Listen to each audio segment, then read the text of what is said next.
اس عنوان کو جس پہ گندگی لکھی جاتی ہے، ان اخباروں کو، ان چیزوں کو جس پہ گند لوگوں کے دلوں میں.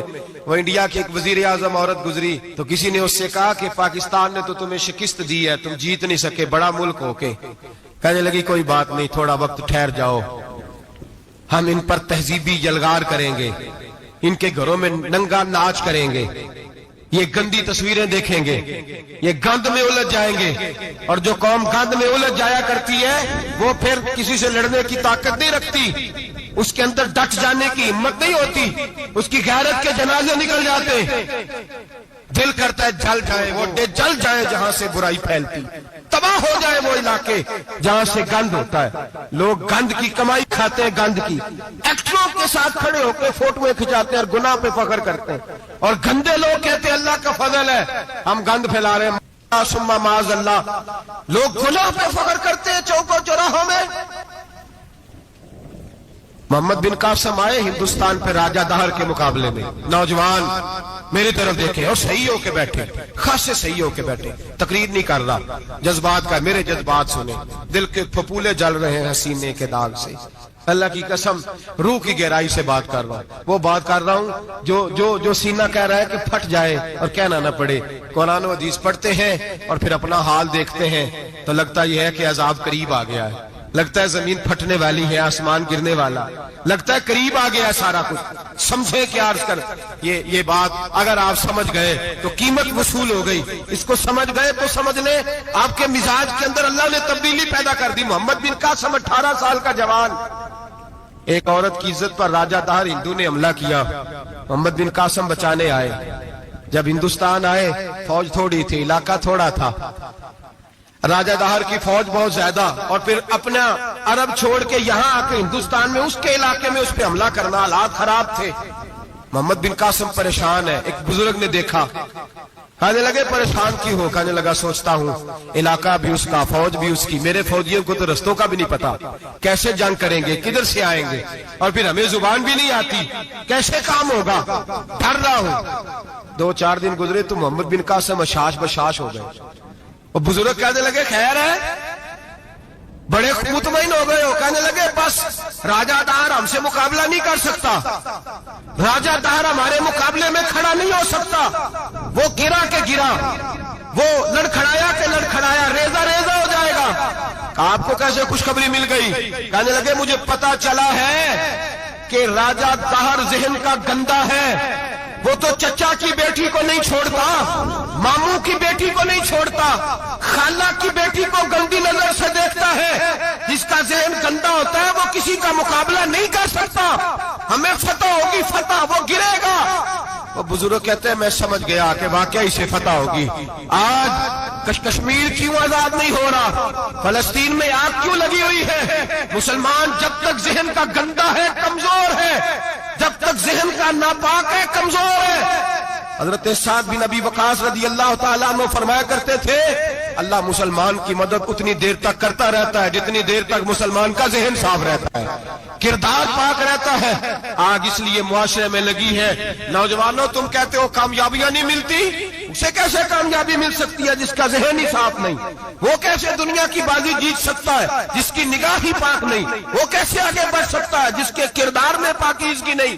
اپنے آپ کو پاک کر لو، اللہ ہر مشکل میں تمہاری مدد فرمائے گا، ہر رستے میں تمہاری مدد فرمائے گا.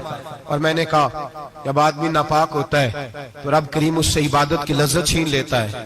اور اللہ کی سب سے بڑی سزا یہ ہے کہ کسی کو سجدہ نہ لمبا کرنا دے. رب کریم سب سے زیادہ اس سے ناراض ہے جس کو قرآن پاک کے کھولنے کی توفیق نہ ہو. سب سے زیادہ رب کریم اس شخص سے ناراض ہے جو اللہ کی بارگاہ میں جھکنے کی لذت چھوڑ جائے. میرے نبی پاک سید عالم علیہ السلام کے صحابہ لمبی عبادتیں کرتے تھے، لمبی.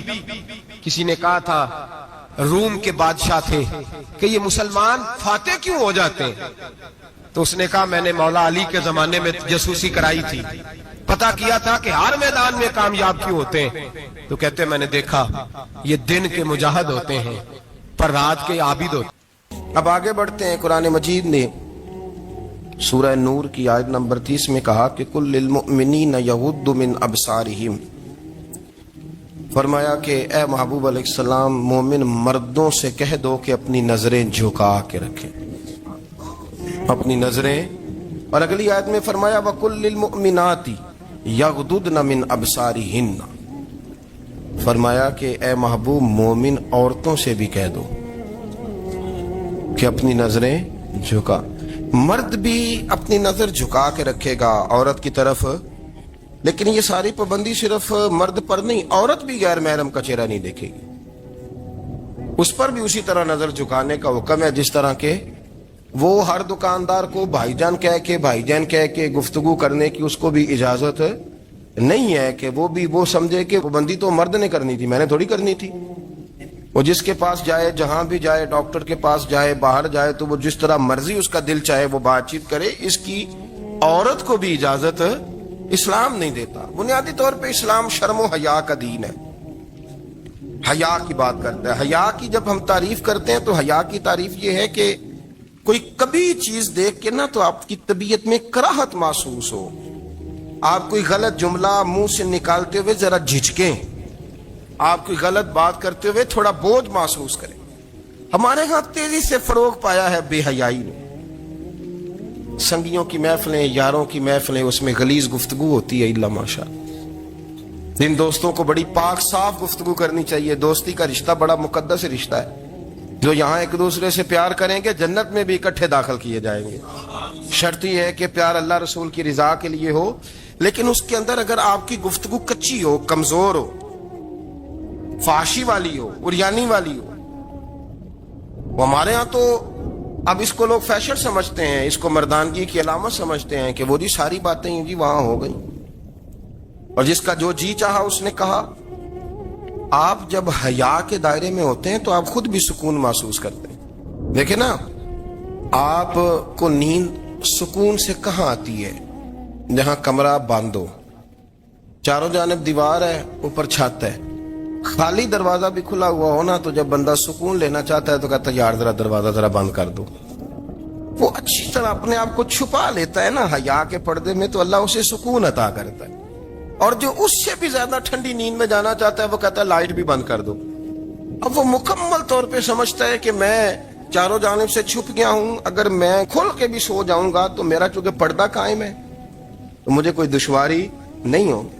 آپ جب چھپ جاتے ہیں، جب آپ حیا کے اندر سمٹ جاتے ہیں، جب آپ چادر کے اندر آ جاتے ہیں تو آپ بہت ساری جگہوں پہ آسانی محسوس کرتے ہیں. تو حیا تو آپ کو سکون دیتی ہے، حیا تو دل کو راحت دیتی ہے. میں بڑی ذمہ داری سے بات عرض کرتا ہوں، قرآن مجید نے نا ایک مقام پہ مذاق کو، ایک مزاح ہوتا ہے خوش طبی، وہ نہیں مذاق اڑانا. قرآن پاک نے نا مذاق کو ایک جگہ پہ جاہلوں کا طریقہ بھی قرار دیا. بنی اسرائیل کے لوگوں سے حضرت موسیٰ نے کہا کہ گائے ذبح کرو اور ایک ٹکڑا مقتول کو مارو، زندہ ہو کے خود بتا دے گا مجھے کس بندے نے قتل کیا. تو کہنے لگے آپ ہمارے ساتھ مذاق کر رہے ہیں. تو قرآن مجید کہتا ہے کہ حضرت سیدنا موسیٰ علیہ السلام فرمانے لگے اعوذ باللہ ان اکون من الجاہلین. فرمانے لگے میں اللہ کی پناہ مانگتا ہوں کہ میں جاہلوں میں سے ہو جاؤں. یہ مذاق کرنا تو جاہلوں کا طریقہ ہے. اگر آپ کی زبان سے بے حیائی کا جملہ نکل گیا، اگر آپ کی زبان سے بے حیائی کا جملہ نکل گیا، آپ نے کہہ دیا کہ ہم آزاد لوگ ہیں، جو مرضی کریں گے، جو مرضی کہیں گے، جو ہمارا دل میں آئے گا کریں گے، تو پھر تو لوگ آپ کا وہ حشر کریں گے کہ آپ سے برداشت ہی نہیں ہوگا. جس کا لوگ مذاق بنا لیتے ہیں اور جو مذاق بن جاتا ہے پھر اسے کچھ جینے دیتا ہے. آپ حیا کی چادر میں چھپیں گے تو بچیں گے. اگر آپ نے اپنا مذاق بنوا لیا یہ کہہ کے کہ میں نے مرضی کرنی ہے، پھر یاد رکھنا چھپنے کو جگہ نہیں ملے گی، پھر تکلیف میں آ جائیں گا، پھر بہت بڑی اذیت کا شکار ہو جائیں. شرم و حیا، عرب کے اندر جو کواری لڑکیاں تھیں ان میں بڑی حیا ہوتی. الحمدللہ میں بڑے فخر سے کہتا ہوں کہ میرے پنجاب کی، میرے پاکستان کی بیٹیاں بھی 20 دفعہ ان کا ابا کہے تیری شادی کرنی ہے تو وہ آنکھ نہیں اٹھا پاتی آج بھی. یہ تو وہ چند لوگ ہیں جو کہتے ہیں ہم ہائی کلاس ہو گئے، ہمیں نہیں پتا کہ وہ روشن خیال ہو گئے ہیں کہ روغن خیال ہو گئے، پتہ نہیں کدھر چلے گئے. ورنہ ہماری بیٹیاں آج بھی جب ان سے ان کا باپ، ان کی ماں بات کرتی ہے تیری شادی کی تو وہ تو شرم کے ساتھ پچھلے سے پچھلے کمرے میں چھپتی ہیں. یہ اللہ نے فضل کیا ہوا ہے اس ملت پر. تو عرب کی لڑکی بڑی حیا والی ہوتی تھی، اس سے کوئی بات کرنی پڑتی تھی تو 20 دفعہ بات کی جاتی، پھر بھی وہ عورت چھپتی پھرتی تھی. حضرت عائشہ صدیقہ رضی اللہ تعالیٰ عنہ فرمانے لگیں میرے نبی پاک صلی اللہ علیہ وسلم عرب کی کنواری لڑکیوں سے بھی زیادہ حیا کرنے والے تھے۔ قاضی اعجاز مالکی نے، شیخ عبدالحق محدث دہلوی نے، دیگر بزرگ جو سیرت نگار گزرے انہوں نے لکھا ہے کہ نبی پاک صلی اللہ علیہ وسلم کے اندر 100 مردوں سے زیادہ طاقت تھی، 100 مردوں سے زیادہ طاقت۔ اب جو بات کہنے لگا ہوں، جو نتیجہ دینے لگا ہوں، اس پر خاص توجہ آپ احباب فرمائیں گے۔ ذرا فکری طور پر، نظریاتی طور پر ایک چیز کو سمجھیے۔ ہم سمجھتے ہیں کہ جوان لڑکا ہے جی جو مرضی کرے، عمر ہے جی۔ آپ ذرا بات پر غور کیجئے گا کہ حضور صلی اللہ علیہ وسلم میں طاقت 100 مردوں سے زیادہ ہے اور حیا کنواری لڑکیوں سے بھی زیادہ ہے۔ ذرا اس بات کا تقابلی جائزہ کیجئے گا کہ طاقت 100 مرد سے زیادہ ہے لیکن حیا کنواری لڑکی سے بھی زیادہ ہے۔ اس کا معنی یہ ہوا کہ جس ٹہنی کو پھل زیادہ لگ جاتے ہیں وہ جھکا کرتی۔ تو حیا تو حسن ہے، حیا تو آپ کو پاک صاف کرے گا، حیا تو آپ کو نرالا کرے گا، انوکھا کرے گا۔ وہ ہمارے ایک دانشور ہے، انہوں نے مضمون لکھا، کئی باتیں بڑی پسند آتی ہیں۔ وہ کہتے ہیں کہ میری اہلیہ، ان کو بھی کسی نے مس گائیڈ کر دیا تھا، حالانکہ اچھی خاتون ہے، کسی نے مس گائیڈ کر دیا۔ وہ بھی سماجی اور ویلفیئر، اور یہ خواتین کو شوق ہوتا نا بننے کا، تو وہ بھی سماج کے اندر اچھا مقام تلاش کرنے کے موڈ میں آ گئی۔ تو کہیں ایک دن جانا تھا تو بڑی بن سور کے میرے ساتھ وہ گاڑی میں بیٹھ گئی۔ تو میں گاڑی میں، عورتوں کو یہ بھی مسئلہ ہوتا ہے نا کہ ہماری تعریف کرو، تو کئی دفعہ بعض مردوں بیچاروں کو جھوٹ بولنا پڑتا ہے، وہ زبردستی کراتی ہیں نا جی۔ اس میں گنجائش بھی دی ہے شریعت نے گنجائش دی ہے کہ کبھی بیوی کو راضی کرنے کے لیے خلاف واقعہ بات کرنی پڑے تو کر لینی چاہیے، تو وہ کراتی بھی ہیں۔ 3 موقع پر خلاف واقعہ بات کرنے کی اجازت ہے، واقعے کے خلاف بھی آپ بات کر سکتے ہیں۔ جنگ کے موقع پر 2 لوگوں کو صلح کرانے کے لیے اور بیوی کو راضی کرنے کے لیے کر لیں کوئی ایسی بات، بے شک اپنی طبیعت پہ جبر کر کے کر لیں، گنجائش ہے، اجازت ہے۔ وہ کہتے ہیں جب وہ گاڑی میں میرے ساتھ بیٹھی بن سور کے، وہ تقاضا کرنے لگی کہ میں نے بڑے اچھے کپڑے پہنے ہیں پر آپ نے توجہ نہیں کرائی۔ وہ سیاںا بندہ تھا، وہ چاہ رہا تھا کہ میری خاتون سمجھ جائیں۔ وہ کہتے ہیں مجھے پتا تھا کہ بیچاری مس گائیڈ ہو گئی ہے، دل کی بڑی اچھی ہے، سیاਣੀ ہے، لیکن اس کو کچھ خواتین نے، کچھ لوگوں نے مل کے اس کو ذہن غلط کر دیا ہے کہ سماج میں نکلو، باہر جاؤ، کام کرو، فلاں کرو، اپنی مرضی سے جیو۔ تو میرے ساتھ گاڑی میں بیٹھی کہیں جانے کے لیے، تو مجھ سے کہنے لگی کہ آپ نے میری طرف توجہ ہی نہیں کی، آپ نے کوئی ذکر ہی نہیں کیا کہ میں کیسی لگ رہی ہوں۔ تو وہ کہتے ہیں میں نے اسے کہا کہ اگر تو ناراض نہ ہو تو پھر میں صحیح والی تعریف کر دوں۔ تو اس نے کہا کہ آپ کر دیں۔ تو کہتے ہیں میں نے درد سے اور خلوص سے اپنی بیوی سے کہا، خلوص کے ساتھ میں نے کہا میں تو روز گھر ہوتا ہوں، روز شام کو گھر ہوتا ہوں، اگر تو میرے لیے تیار ہوتی تو میں تیری تعریف کرتا، لیکن آج تو باہر جانے کے لیے تیار ہوئی، تو پھر ان سے تعریف کی امید رکھ جن کے لیے تو نے تیاری کی ہے۔ میرے لیے تیاری کرتی تو میں تو ہر شام تیرے پاس ہوتا ہوں۔ کہتے وہ میرے لفظوں میں درد تھا تو وہ بھی رو پڑی۔ تو کہنے لگی آپ گاڑی روک دیں، مجھے باہر جا کے کسی کو راضی نہیں کرنا، میں نے اسے راضی کرنا ہے جس کو رب کریم نے میرا شوہر بنایا اور میرے لیے منتخب کیا ہے، میرے ماں باپ کو۔ میں واپس لوٹتی ہوں۔ یہ ایک پہلو ہے سلگتا ہوا، اس کو سمجھا جائے۔ رسول کریم صلی اللہ علیہ وسلم عرب کی کنواری لڑکیوں سے زیادہ حیا والے تھے، کنواری لڑکیوں سے زیادہ حضور حیا فرمایا کرتے تھے۔ جب خانہ کعبہ کی مکہ شریف میں تعمیر ہو رہی تھی نا، اہل عرب اس کو تعمیر کر رہے تھے، تو نبی پاک صلی اللہ علیہ وسلم اپنے چچا حضرت عباس کے ساتھ خانہ کعبہ کی تعریف میں مصروف تھے۔ تو عرب کے لوگ چونکہ لمبا کرتا پہنتے تھے پیروں تک، تو نیچے اگر کسی وقت کوئی چیز نہیں بھی ہوتی تھی تو کسی کو وہ نظر نہیں آتی تھی، چونکہ پردہ رہتا تھا، ایک لمبا کرتا پہنا ہوا ہوتا تھا۔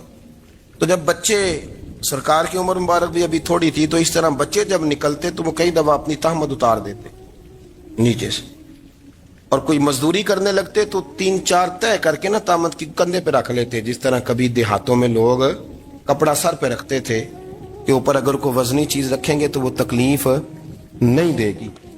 نبی پاک صلی اللہ علیہ وسلم بھی سب لوگوں کے ساتھ خانہ کعبہ کی تعمیر میں شامل تھے۔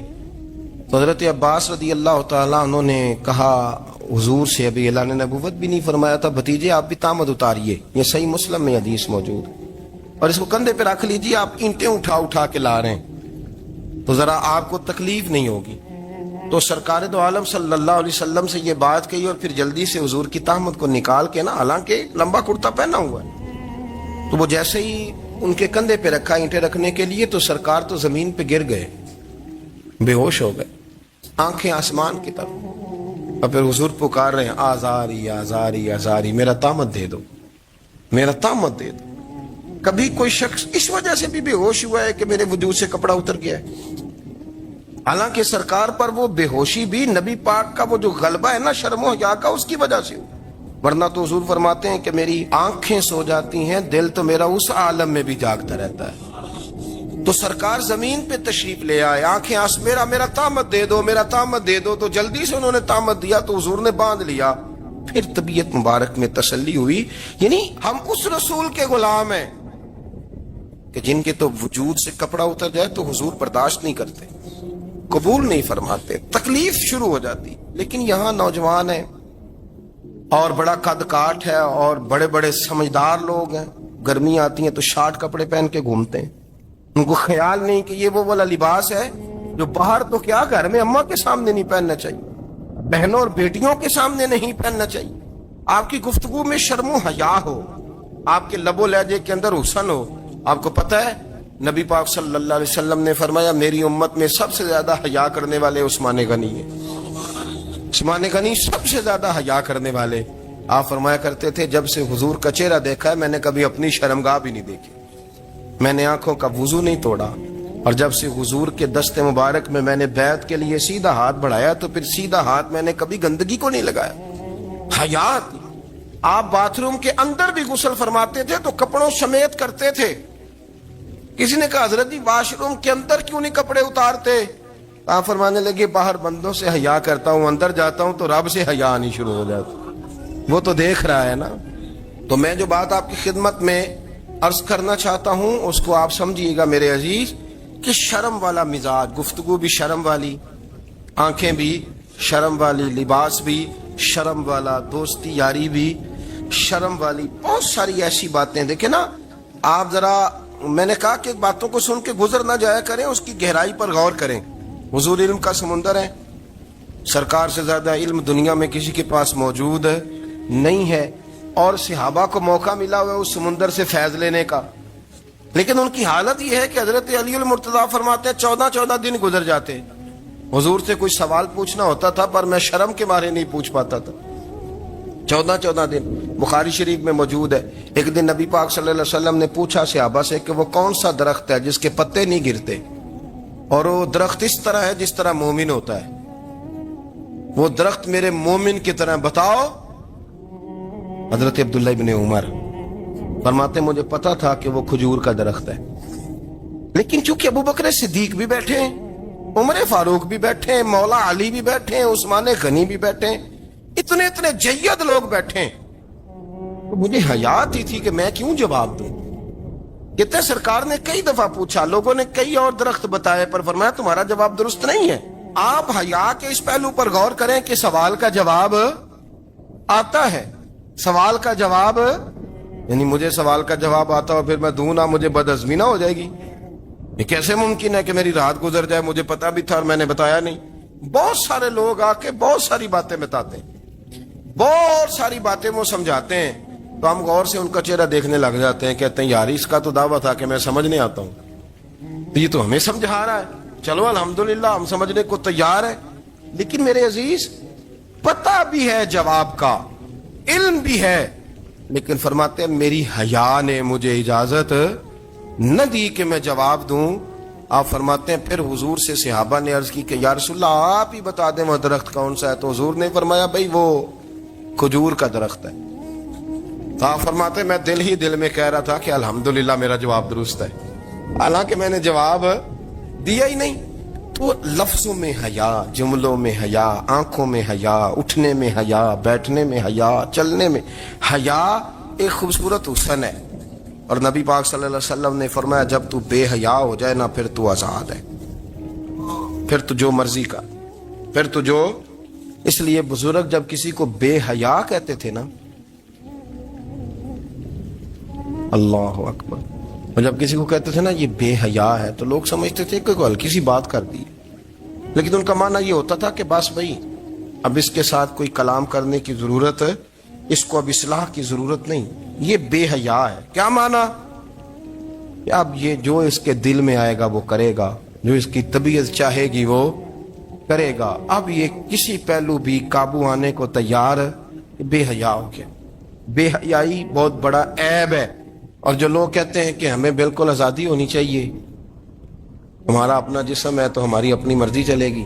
ایک وزیر صاحب ہیں، پتہ نہیں میں ان کو جانتا تو نہیں، انہوں نے سینٹ میں تقریر کی ہے، میں نے ان کی بات سنی ہے، اس نے کہا نہیں نہیں بھائی، جسم رب کا ہے تو مرضی بھی تو رب کریم کی چلے گی، اور مرضی بھی اللہ کی۔ یہ مجھے تھوڑا سا مسئلہ ہے جسم پر، کبھی کبھی مجھے کثرت سفر سے الرجی ہو جاتی ہے۔ میرے ساتھ لوگ نا دل سے پیار کرتے ہیں، شاید ہی کوئی اچھا ڈاکٹر ہو جس تک میرے سنگی مجھے لے کے نہ گئے ہوں، پر جسم اللہ کا ہے نا، مرضی بھی جب وہ چاہے گا صحت دے گا۔ کیوں کچے کاموں میں لوگ پڑ گئے، کیوں غلط لوگ سوچ میں پڑ جاتے ہیں، یہ اسی کا ہے، اور جب وہ چاہے گا، آپ اس بات کو اچھے طریقے سے سمجھ لیں کہ جو اپنی مرضی چوکوں چوراہوں میں کر رہے ہوتے ہیں نا، جو مرضی گاندمند، وہ جانور ہوتے ہیں، وہ جانور ہوتے ہیں جو نہ چونک دیکھتے ہیں، نہ گلی دیکھتے ہیں، نہ انہیں پتہ ہوتا ہے کہ جگہ کون سی ہے۔ وہ انسان، میں نے کہہ دیا جو میں نے کہنا تھا، میں نے کہہ دیا، وہ جانور ہوتے ہیں۔ اور جو کچھ انسان ہوتے ہیں نا، ان کے اندر کچھ نہ کچھ پھر شرم حیا بھی ہوتی ہے، وہ چوکوں چوراہوں میں وہ حرکتیں اور وہ کام نہیں کرتے جو جانور کرتے ہیں۔ ان کے لیے بڑے پردے ہوتے ہیں، ان کے لیے بڑی باتیں ہوتی ہے، ان کے لیے بڑا کچھ ہوتا ہے۔ جو بالکل آزاد ہو جائے، کوئی پتہ نہ ہو کس وقت کیا کہنا ہے کیا کرنا ہے، تو پھر وہ دائرہ انسانیت سے خارج ہو جاتا ہے۔ ہم آپ کو کیا دعوت دیں؟ آپ تو وہ باتیں کر رہے ہیں جو اسلام کا انسانیت کے حق میں بھی ٹھیک نہیں، آپ تو وہ والی باتیں کر رہے ہیں، ان کا انسانیت بھی تقاضا نہیں کرتی کہ یہ باتیں ہونی چاہیے۔ لیکن ایک بات، میں تو جذباتی نہیں ہوتا، میں بڑے غور سے چیزوں کو دیکھتا ہوں، سنتا ہوں، اور نہ میں ان موسمی مینڈکوں کی، وہ مجھے عاتق صاحب کہنے لگے جی بڑے بڑے مولوی ایک بندے کے ساتھ بیٹھے ہوئے ہوتے تھے اور وہ روزے میں بڑے بڑے درس دیتا تھا تو وہ بھی فلانی حرکتیں کر رہا ہے، تو میں نے کہا ہم نے تو پرانا کہا تھا کہ موسمی مینڈک ہے، تو پرانے کہہ رہے ہیں کہ اداکار ہے، تو وہ جہاں کاسٹ کریں گے وہاں وہ اداکاری کرے گا، آپ کسی مذہبی جگہ کر لیں تو وہاں کر لے گا، کہیں اور جگہ کریں گے تو ہم تو پرانا کہہ رہے ہیں۔ تو کسی کو کبھی سمجھ آتی ہے تو کسی کو کبھی اور جگہ جا کے سمجھ آتی ہے۔ ہم ان لوگوں سے پریشان نہیں ہوتے، کیوں؟ سن لے، کوئی مایوسی نہیں، ان کے اندر جتنا زور ہے وہ لگائیں۔ یہ ملک بنا ہے رسول اللہ کے نام پہ، یہ اللہ نے تحفہ دیا ہے امت مسلمہ کو، یہ نبی پاک کے نام پہ بنا ہے، تو یہاں جھنڈا بھی وہی والا بلند ہونا ہے جو مدینے والے رسول کا جھنڈا ہے، اور یہاں وہی کام چلے گا جو نبی پاک نے بیان فرمایا۔ تو اس طرح کئی لوگ آتے ہیں، وہ شور شار کرتے ہیں، چلے جاتے ہیں، اتنے نہ پریشان ہوا کریں۔ بہت سارے لوگ تو بیچارے اس قابل بھی نہیں ہے کہ ان کا نام لیا جائے، مطلب اتنا ہم ان کو اہمیت دے دیں، ان کا ذکر کریں، ان کا نام لیں، ان کی بات کریں، وہ بیچارے اس قابل ہی نہیں ہے، مطلب سٹیٹس ہی نہیں ہے ہمارا، اتنے فارغ ہیں ہم۔ جب جو بندہ آئے گا کہانی چھیڑے گا تو ہم چھیڑ جائیں گے، اور بھائی اللہ کا فضل ہے الحمدللہ تعالی، لوگوں نے بڑا شور کیا، اور بڑے زمانے سے دنیا شور کر رہی ہے، پر اللہ کے گھر مسجدیں بھری ہوئی ہیں، مسجدیں بھری ہوئی ہیں، ہماری بیٹیاں پردے کرتی ہیں، پردے کو پسند کرتی ہیں، وہ حجاب میں رہتی ہیں، وہ سمجھتی ہیں کہ ہمارا اصل حسن کیا ہے۔ تو یہ پراپوگنڈا پرانا چلا آ رہا ہے، اس کا اللہ کے فضل سے امت مسلمہ پہ نہ کبھی اثر ہوا ہے اور نہ کبھی ہوگا انشاءاللہ۔